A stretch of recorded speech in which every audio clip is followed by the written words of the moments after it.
Irmãos que me acompanhem numa oração, vamos inclinar a cabeça. Senhor Deus, querido Pai que habita nas alturas dos céus, graças te damos por mais um dia de vida, ó Deus.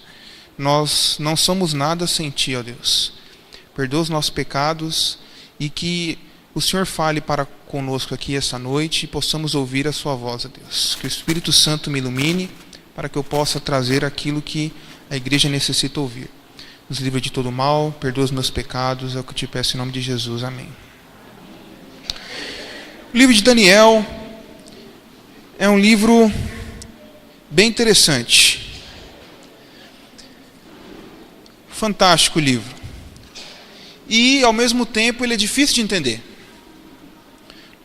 Geralmente nós separamos o livro de Daniel em duas partes, né? A primeira parte seria histórica, e a segunda parte, nós falamos que seja profética. De 1 a 6, conta-se a história de Daniel, a história dos reis de Babilônia, da Pérsia e da Média.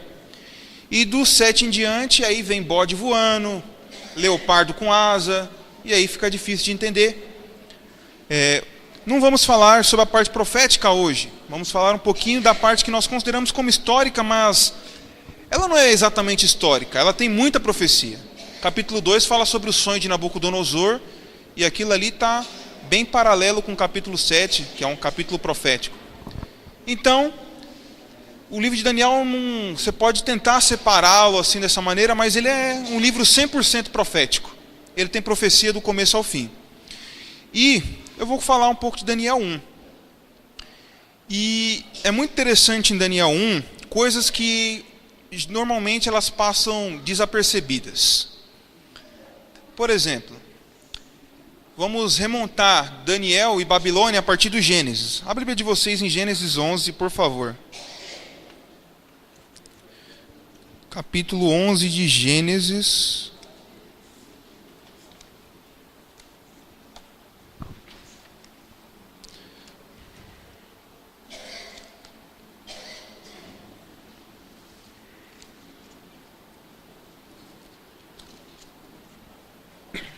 A partir do versículo 1. Aí nós temos a história da Torre de Babel. E Babel é a raiz da palavra Babilônia. É daí que se vem Babilônia, de Babel. Diz assim a partir do versículo 1. Ora, em toda a terra havia apenas uma linguagem e uma só maneira de falar. Sucedeu o quê? Partindo eles do Oriente, deram com uma planície na terra de Sinar. Quem já leu o livro de Daniel, terra de Sinar, lembra alguma coisa para vocês? Daniel 1. A gente daqui a pouco, mas deixa o dedinho marcando o Gênesis 11 que a gente vai voltar. Vamos agora para Daniel 1.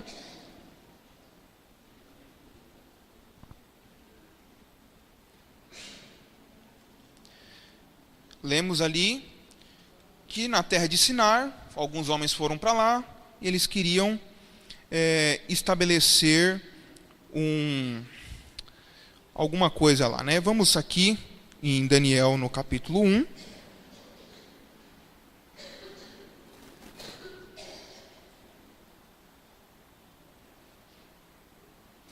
No versículo 2. O Senhor lhe entregou nas mãos a Jeoaquim, rei de Judá, e alguns dos utensílios da casa de Deus. A estes levou-os para a terra de Sinar, para a casa do seu Deus, e o pôs na casa do tesouro do seu Deus. Interessante, né? O templo de Babilônia, de Nabucodonosor, ficava na terra de Sinar, que é o mesmo lugar onde foi estabelecida a Torre de Babel. E já vimos, né, como eu falei no começo, que Babel é a raiz do nome Babilônia. Volte agora para Gênesis 11, que nós vamos continuar a leitura da onde nós paramos. Gênesis 11. Ok. E disseram uns aos outros, eu estou lendo o versículo 3. Vinde, façamos tijolos e queimemo-los bem. Os tijolos serviram-lhes de pedra e o betume de argamassa. Disseram, vinde, edifiquemos para nós uma cidade e uma torre cujo topo chegue até aos céus, e tornemos célebre o nosso nome, para que não sejamos espalhados por toda a terra. Então desceu o Senhor para ver a cidade e a torre que os filhos dos homens edificavam. E o Senhor disse: Eis que o povo é um, e todos têm a mesma linguagem. Isto é, apenas o começo. Agora não haverá restrição para tudo o que intentam fazer. Vinde, dençamos e confundamos ali a sua linguagem, para que não entenda a linguagem de outro. Distarte o Senhor os dispersou dali pela superfície da terra, e cessaram de edificar a cidade. Chamou-se por isso o nome de Babel, porque ali confundiu o Senhor a linguagem de toda a terra, e dali os dispersou por toda a superfície dela. Interessante. Quando a gente lê o finalzinho do verso, que ele diz bem assim, ó: chamou-se-lhe por isso o nome de Babel, porque ali confundiu o Senhor a linguagem de toda a terra.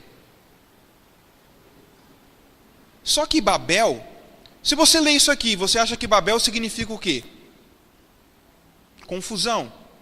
Talvez, né? Porque é o que dá a entender com o verso aqui. Só que, em hebraico, Babel não significa confusão. Você quer um exemplo disso? Toda palavra que tem El, E L, isso é uma referência imediata ao nome de Deus. O nome de Deus é El. Elohim é o nome do Deus triuno.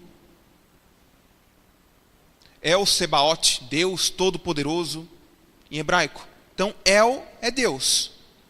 E Babel significa portão de Deus. E outra coisa muito interessante. Agora que nós sabemos que Babel, a palavra não significa confusão, e sim portão de Deus, ou portão dos céus, também é uma tradução válida, nós vamos pegar alguns detalhes aqui do pessoal lá de Babel. Primeiro, aqui no versículo 4, eles falam assim, ó: disseram, vinde, edifiquemos para nós uma cidade, e uma torre, cujo topo chega até os céus, e tornemos célebre o nosso nome, para que não sejamos espalhados por toda a terra. Quando Deus cria Adão e Eva, Ele manda eles crescerem, multiplicarem e se espalharem por toda a terra. E o que eles estão fazendo aqui? Não queremos nos espalhar, nós queremos ficar aqui. Isso é uma rebelião contra uma ordem de Deus. Outra coisa,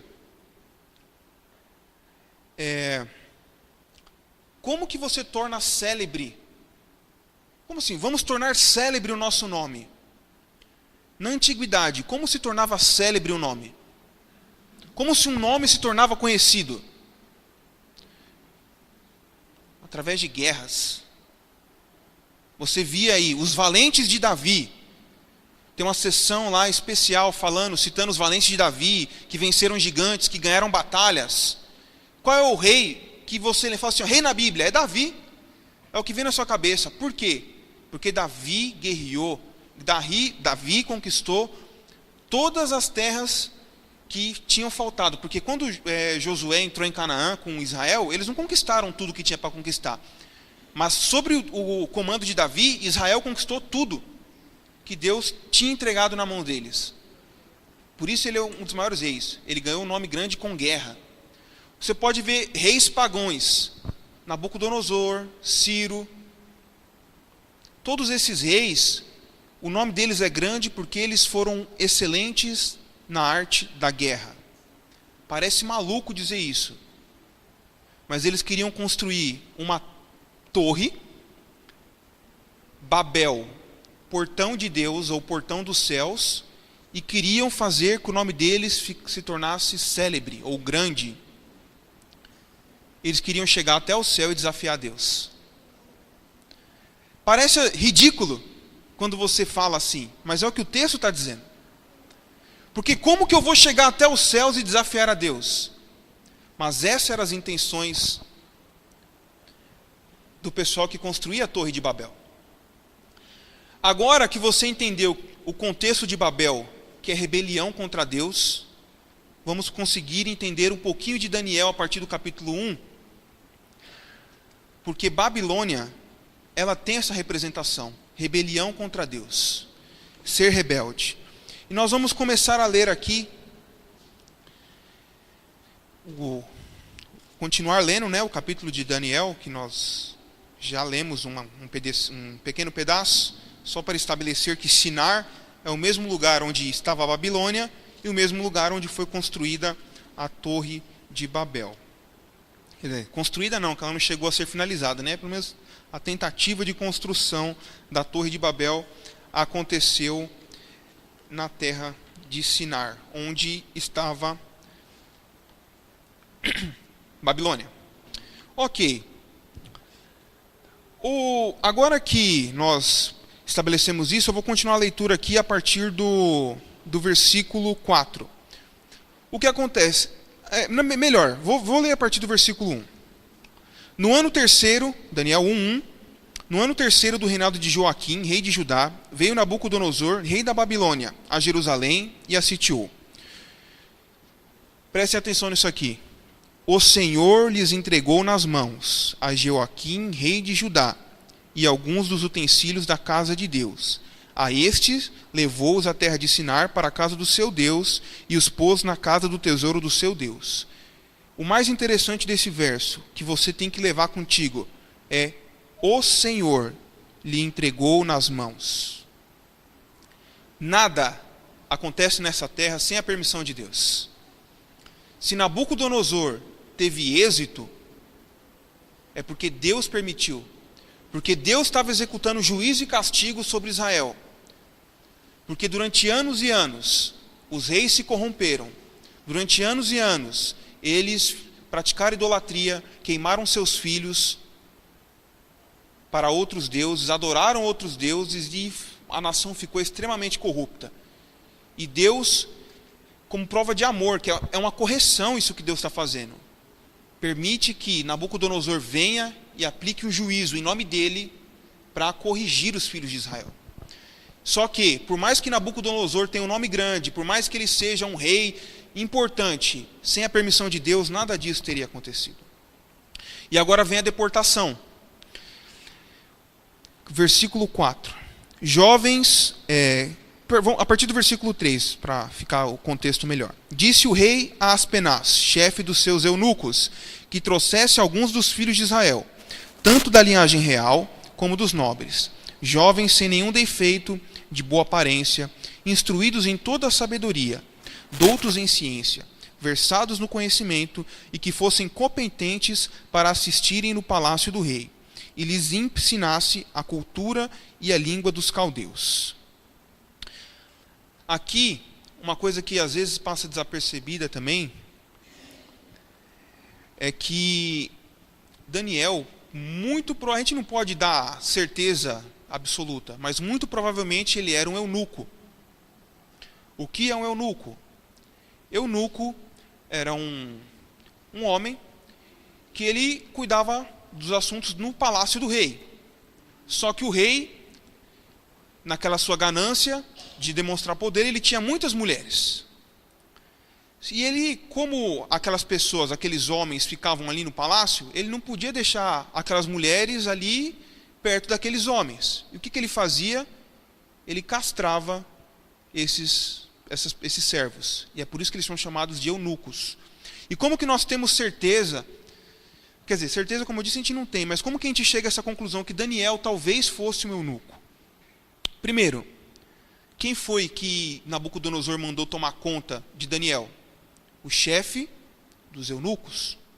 Então, há um indício que talvez ele fosse enviado para ser eunuco. Outro indício é, lá em Isaías, no capítulo...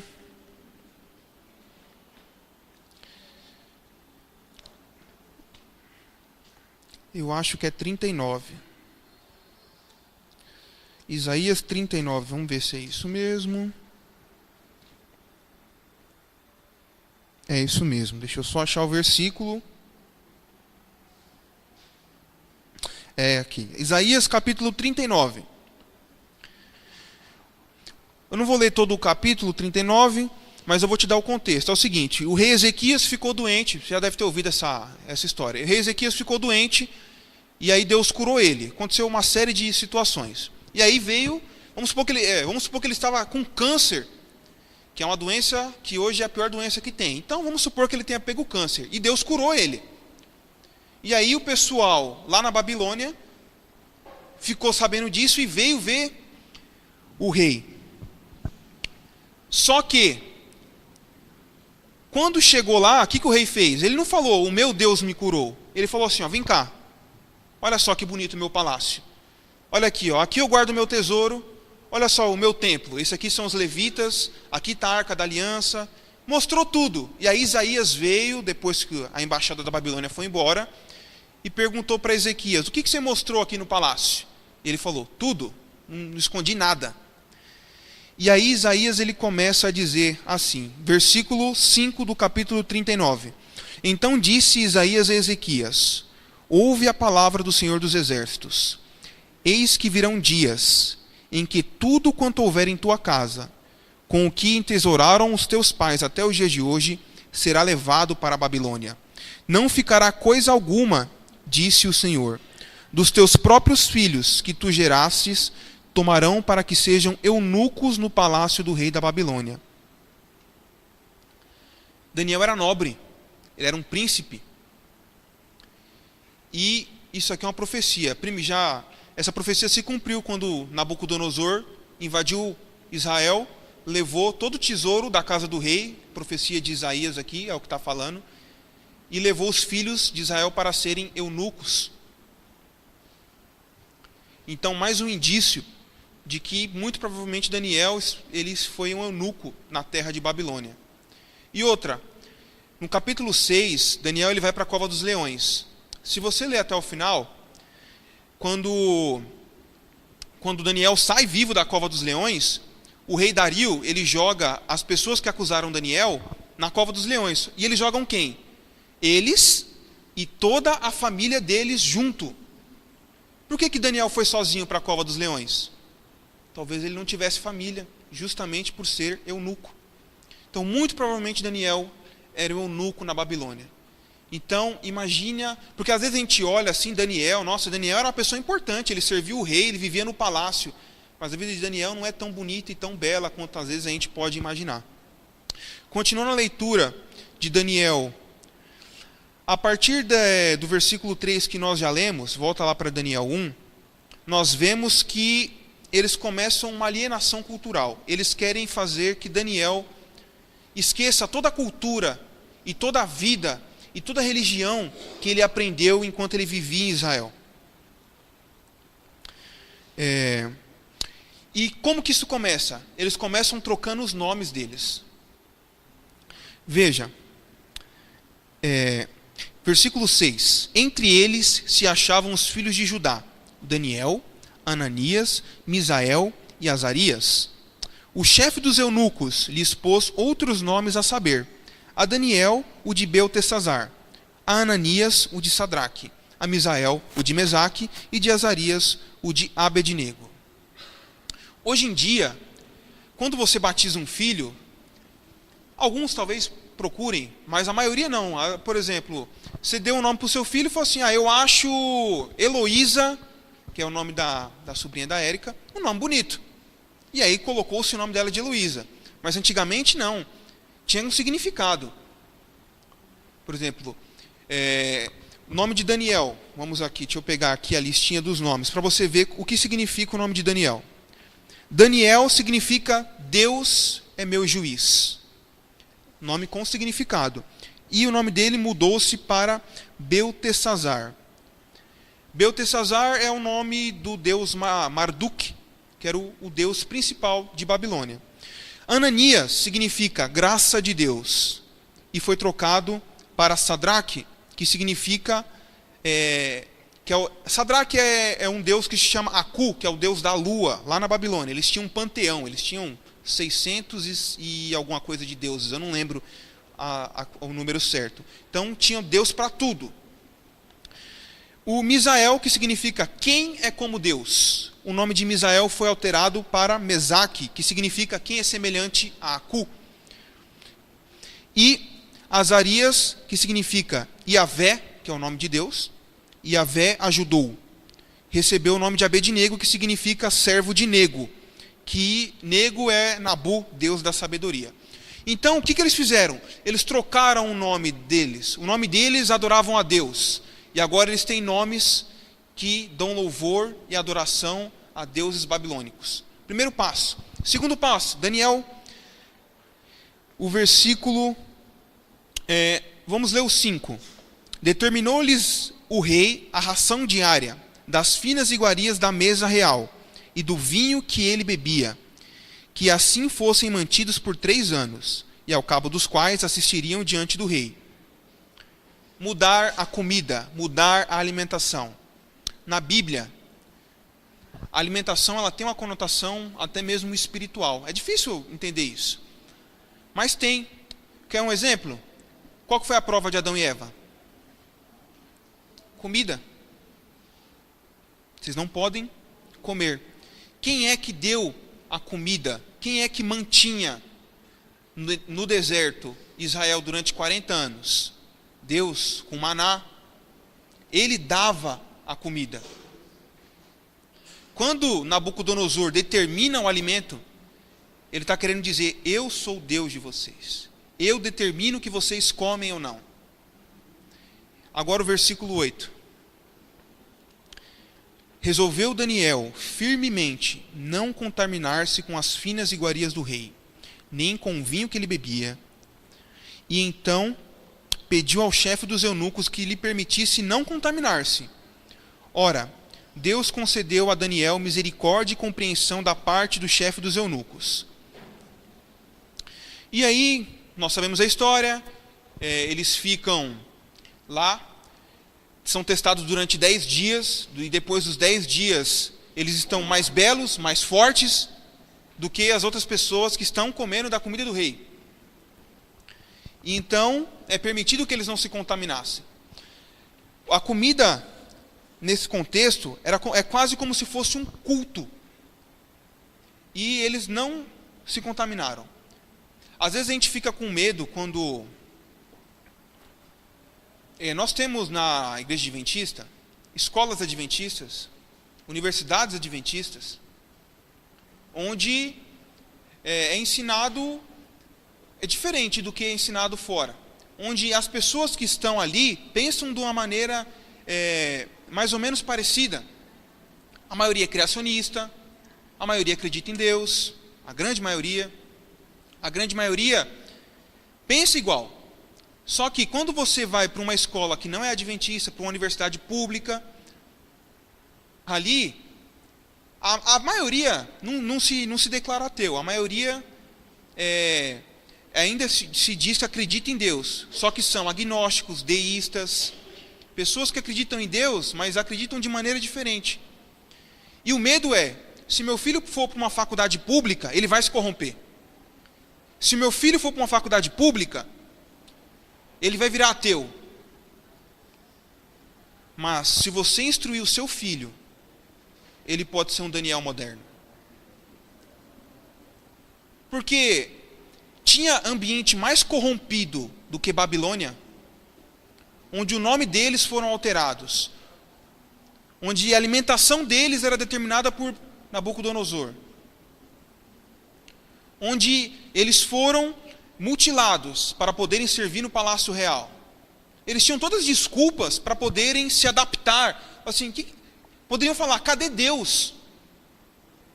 Porque os pais de Daniel, muito provavelmente, criaram ele excelentemente bem. Então, provavelmente, os pais de Daniel, eles não se corromperam em Jerusalém. Eles eram firmes a Deus, eles eram fiéis. E Daniel estava pagando o preço do pecado de outras pessoas. Mas ele foi firme, ele foi fiel. Porque ele recebeu uma educação e ele manteve os seus princípios. Já estamos partindo aqui para a parte final. E uma coisa que é muito interessante aqui também, que muitas vezes a gente lê errado, interpreta errado.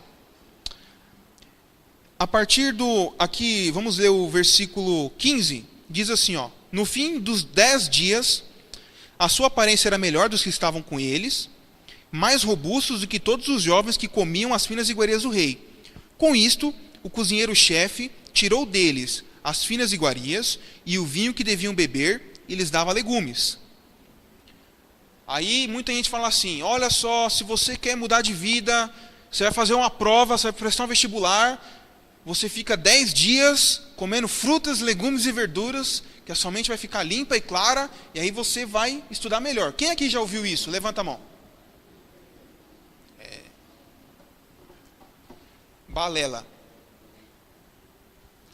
Porque, como assim? Ó? Você não vê Daniel? Ele fez isso e era mais sábio, era mais inteligente. Mas sabe por quê? Versículo 17. Ora, a estes 4 jovens, Deus deu o conhecimento e a inteligência em toda a cultura e sabedoria. Mas a Daniel deu inteligência de todas as visões e sonhos. Deus deu. Deus concedeu a ele sabedoria e inteligência em toda a cultura. Não é porque comeu legumes. Só não me entendam errado. Eu estou falando que não é para comer legumes? Não estou falando. Não estou falando que você é vegetariano e fala, não, agora eu vou largar a mão de ser vegetariano porque esse negócio aí não tem nada a ver. Não, eu não estou dizendo isso. Eu estou dizendo que é para a gente não interpretar errado o texto. O texto não está dizendo que eles ficaram mais inteligentes porque comeram legumes. O texto está dizendo que eles foram mais inteligentes porque Deus deu. Tudo que Deus dá é de graça. Ele não cobra nada de você. Não é condicional o amor de Deus. Não é condicional as bênçãos de Deus. Eles fizeram a parte deles, é claro. Eles foram fiéis, eles foram firmes. Daniel, ele não deixou de comer as finas iguarias do rei com medo de se contaminar, referente à comida impura. Ele queria dizer com isso que Deus é quem definia o que ele queria comer. E essa dieta de legumes é a dieta do Gênesis. São as mesmas palavras em hebraico. Da alimentação dos legumes e a alimentação que Deus deu no Gênesis. A mesma coisa. Nós temos que entender que Deus ele tem controle total sobre a nossa história, sobre a nossa vida. Eu vou repetir mais uma vez para que não haja confusão. Eu não estou dizendo que você deve não comer legumes, que ser vegetariano é errado, não estou falando nada disso. Estou falando para a gente interpretar o texto direito. Se você for vegetariano, provavelmente a sua mente vai trabalhar melhor mesmo, de verdade. Porque é uma alimentação mais saudável. É uma coisa que não vai embotar sua mente, é uma coisa que é uma alimentação preparada por Deus. Então a melhor dieta é a vegetariana. Mas não pense que por causa disso você vai ser mais inteligente. E não pense que por causa disso você não vai adoecer. Tem vegetariano que nasceu vegetariano, viveu vegetariano e morreu com câncer no intestino. Um pastor, esqueci o nome do pastor,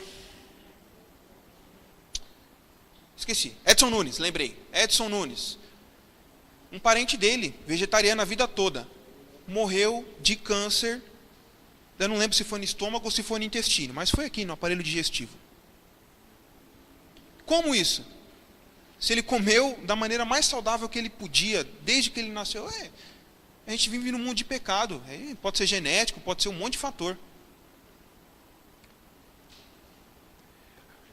O livro de Daniel, ele traz uma lição enorme para nós. Isso aqui é só o capítulo 1, com algumas coisas que a gente geralmente não presta atenção. Tem.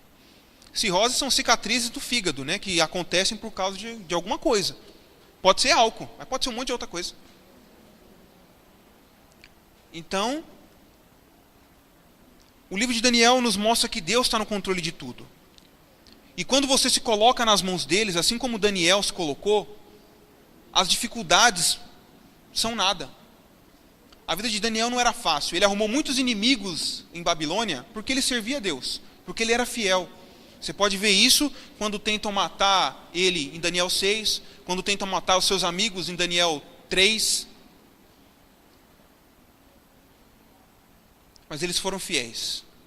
Eles amaram a Deus acima de todas as coisas. O livro de Daniel acaba dizendo o seguinte: versículo 21 de Daniel 1. Daniel continuou até o primeiro ano do rei Ciro. Daniel passou a vida inteira dele na corte.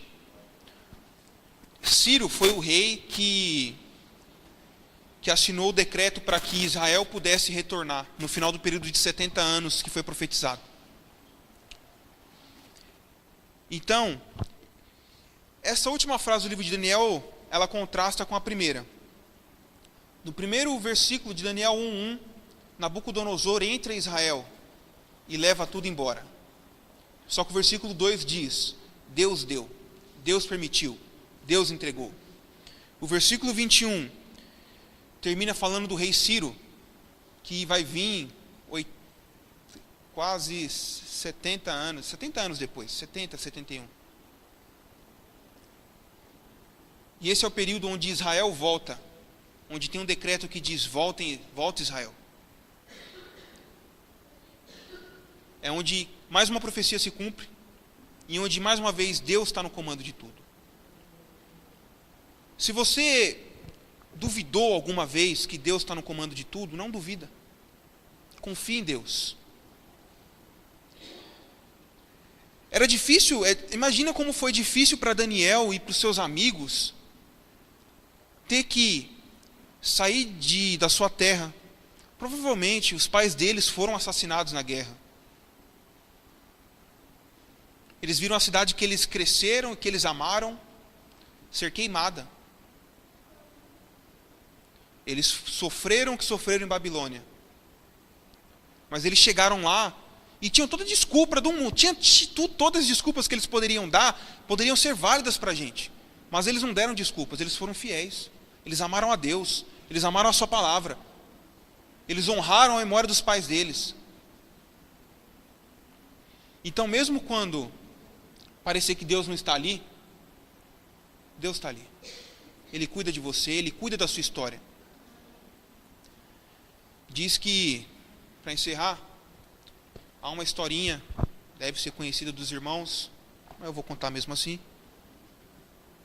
que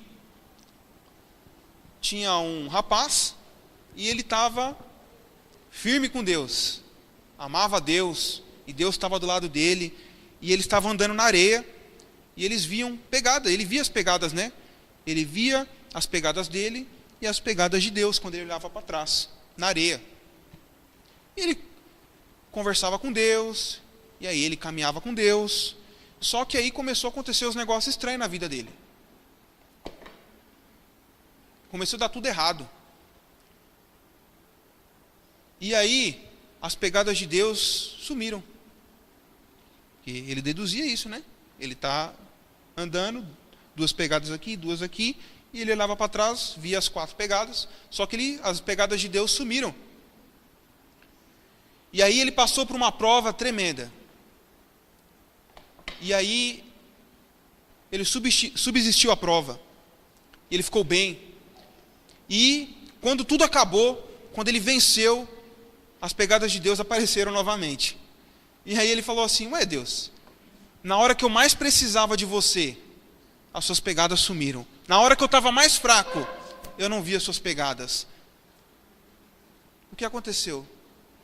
Ele falou assim, aí Deus respondeu para ele: você não via as suas pegadas, porque você estava tão fraco que eu tive que te carregar no colo. As pegadas que você via na areia eram as minhas, enquanto eu carregava, enquanto eu atravessava a prova junto contigo. Então, quando você achar que Deus não está do seu lado, Ele está te carregando no colo. Quando você achar que Deus está longe, Ele está mais perto do que você pode imaginar. Amém? Bem, vamos ficar de pé e orar.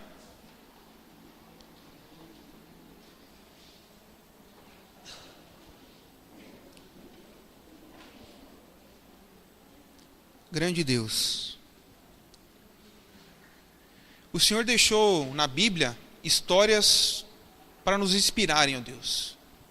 Não que nós devemos admirar os homens da história, ó Pai, mas sim o Deus que conduziu esses homens, ó Pai.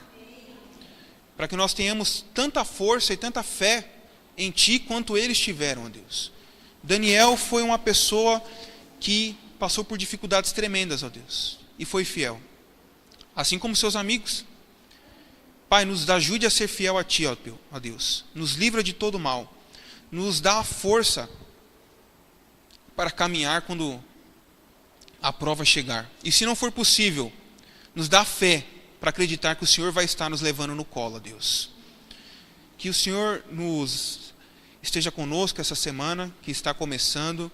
Nós temos aí lutas durante a semana. Aqueles que têm um trabalho, graças a ti, eles vão trabalhar, vão enfrentar lutas. Aqueles que ainda não têm, ó Deus, que o Senhor dê graça para que eles encontrem, ó Pai. Aqueles que estudam, que o Senhor dê sabedoria e inteligência, assim como deu a Daniel, ó Deus, para que eles possam aprender mais e serem excelentes quando terminarem os seus estudos, ó Deus. Acima de tudo, que todos sejam servos teus, luz e sal nesta terra, ó Deus. Nos livra do mal e nos abençoa. Em nome de Jesus. Amém.